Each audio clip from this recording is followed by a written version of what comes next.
AI predicted this by 2025. Autonomous streets flowing with intelligent traffic, flying taxis zipping between vertical gardens, and zero emissions from a city that ran like code. Clean, coordinated, and efficient. Our future was supposed to be frictionless. Picture green towers acting like lungs, every building alive with sensors and purpose. But fast forward to today, what did we actually build? Let's start with transportation. In the AI's version, mobility was magical. Seamless layers of transport from self-driving buses to smart bikes that sync with traffic lights.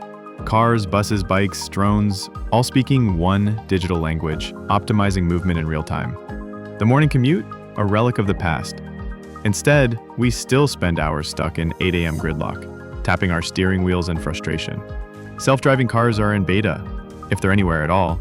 And our biggest transport evolution? E-scooters, often piled up on sidewalks, tripping pedestrians while cities scramble to regulate them. AI promised liberation from traffic. What we got was more vehicles, more chaos, and very human gridlock. Then there's architecture and the environment. The smart city dream was breathtaking. Buildings that breathe, generate power, and clean the air. Skyscrapers covered in algae panels, and rooftop forests recycling water and absorbing carbon.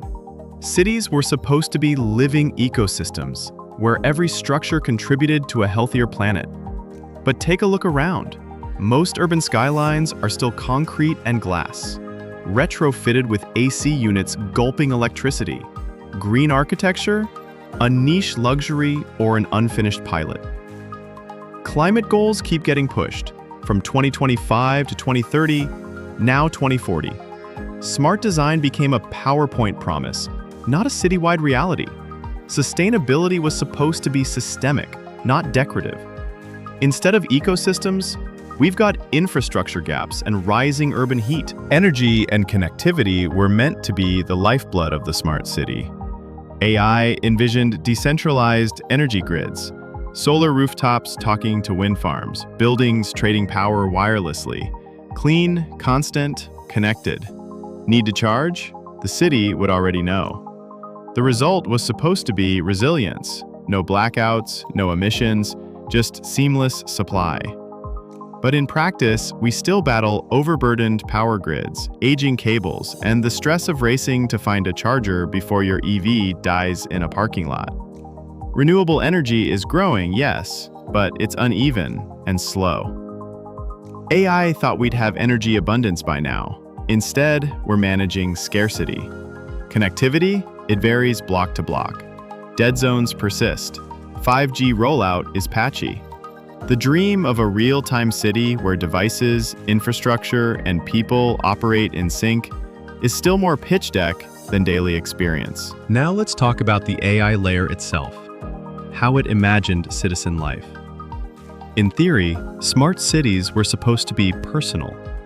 Think, AI that knows your routine, monitors air quality on your block, adjusts lighting to your mood, sends alerts if your health shifts, and alerts emergency services before you call. Public safety tailored, healthcare proactive, digital assistants that actually assist. But what did we get? Voice assistants that struggle with accents, algorithms that misinterpret context, surveillance systems that raise privacy concerns, and public mistrust of facial recognition tech. The AI in smart cities often feels like a clunky afterthought, not an empathetic interface. We were promised cities that adapt in real time to human needs. But in practice, it's more like endless app updates, confusing menus, and glitchy kiosks. Trust in smart systems is low, and for good reason. When the tech fails, the consequences are real. Then there's governance and equity, the soul of a city. AI predicted that bureaucracy would dissolve. Need to renew a license? Done in seconds. Register a complaint? Logged, analyzed, and resolved. Community feedback loops, instant policy updates, digital town halls, all supported by transparent, inclusive platforms. But the truth?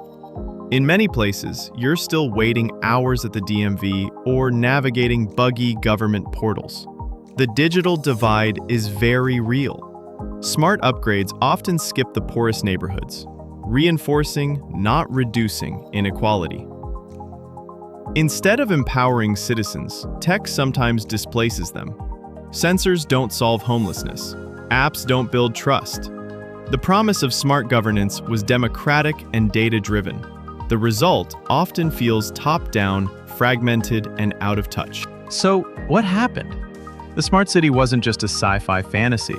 It was a real AI-generated blueprint, backed by brilliant minds, bold companies, and billions in investment. But between budget gaps, political gridlock, and technological bottlenecks, we built something different. Not entirely dumb, but not fully smart either. Some parts work, adaptive traffic lights here, energy-efficient buildings there, but it's all patchy. We're caught between the dream and the download, between what AI imagined and what our systems can actually deliver. Implementation lags behind vision. Tech without infrastructure. Plans without maintenance. Innovation is happening, yes, but unevenly, often driven more by profit than by people's needs. So where does that leave us? With a choice, maybe. AI's vision or our reality? Who wins? The truth is, the future isn't inevitable. It's built. So what are we building today? Is your city smart or just trying to be? Comment below. And if you're living in a smart city, tell us what it's really like. Because maybe, just maybe, the future needs your feedback to get smarter.